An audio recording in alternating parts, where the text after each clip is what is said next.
నమస్తే అన్న, నా పేరు చంద్రశేఖర్, విశ్రాంతి.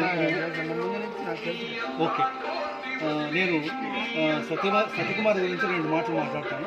ఈయన మన ధర్మవరం నియోజకవర్గం ఎమ్మెల్యే అభ్యర్థిగా నిలబడినారు. ఈయన బీసీ అభ్యర్థి, చాలా మంచి వ్యక్తి. తర్వాత ఈ యొక్క కేంద్ర ప్రభుత్వంతో సత్సంబంధాలు కలిగినటువంటి వ్యక్తి, ప్రధానమంత్రితో డైరెక్ట్ మాట్లాడగలిగినటువంటి వ్యక్తి. తర్వాత పట్టణాభివృద్ధి, గ్రామీణాభివృద్ధి, పార్లమెంటరీ వ్యవహారాల శాఖల మంత్రులతో ఈయన ఓఎస్డీగా పనిచేశారు. తర్వాత పథకాల రూపకల్పనలో ఈయన చాలా మేధావి. మన ధర్మవరం నియోజకవర్గంలో సేవ చేస్తామని చెప్పేసి ఈయన కృతనిశ్చయంతో ఉన్నారు. మన ఎస్సీ కాలనీలో పరిస్థితులన్నీ ఆయన తెలుసుకున్నారు. అప్పుడు ఆల్రెడీ కాలువలు, రోడ్లు, మంచినీటి కుళాయిలు అన్నీ వేపిస్తారని చెప్పేసి ఆయన హామీ ఇచ్చినారు. అక్కడ కరెంటు పోల్ కూడా ఒకటి అడ్డంగా ఉంది వీధిలో, అది కూడా దాన్ని సాల్వ్ చేస్తామని చెప్పారు. చేయిస్తాం కూడా మేము.